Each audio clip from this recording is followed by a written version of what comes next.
নাটোরের সিংড়ায় mafia group S Alam কর্তৃক অবৈধ নিয়োগকৃতদের চাকরিচ্যুত করার দাবিতে মানববন্ধন করেছে ইসলামী ব্যাংক গ্রাহক ফোরাম ও বৈষম্য বিরোধী চাকরি প্রত্যাশী পরিষদ।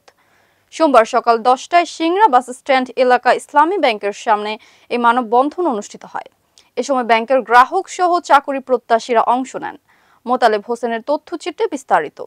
নাটোরের সিংড়ায় মাফিয়া গ্রুপ এস আলম কর্তৃক অবৈধ নিয়োগকৃতদের চাকরিচ্যুত করার দাবিতে মানববন্ধন করেছে ইসলামী ব্যাংক গ্রাহক ফোরাম ও বৈষম্য বিরোধী চাকরি প্রত্যাশী পরিষদ। সোমবার সকাল 10টায় সিংড়া বাস স্ট্যান্ড এলাকা ইসলামী ব্যাংকের সামনে এই মানববন্ধন অনুষ্ঠিত হয়। মানববন্ধনে বক্তব্য রাখেন ইসলামী ব্যাংক গ্রাহক ফোরামের আহ্বায়ক মাওলানা সাদরুল উলা, ফোরামের সদস্য সচিব আব্দুল মোন্নাফ, বৈষম্য বিরোধী ছাত্র আন্দোলনের সমন্বয়ক আব্দুল মমিন, বৈষম্য বিরোধী চাকুরি প্রত্যাশী সদস্য পারভেজ আহমেদ, আল আমিন প্রমুখ। এ সময় ব্যাংকের গ্রাহক সহ চাকুরি প্রত্যাশীরা অংশ নেন। বক্তারা বলেন, মাফিয়া গ্রুপ এস আলম বাংলাদেশের ব্যাংক খাত লুট করে দেশকে দেউলিয়া বানাতে চেয়েছিল। তার অনেক নমুনা তারা করেছে। 8টি ব্যাংক খাতকে ধ্বংসের দ্বারপ্রান্তে দাঁড়িয়ে আছে।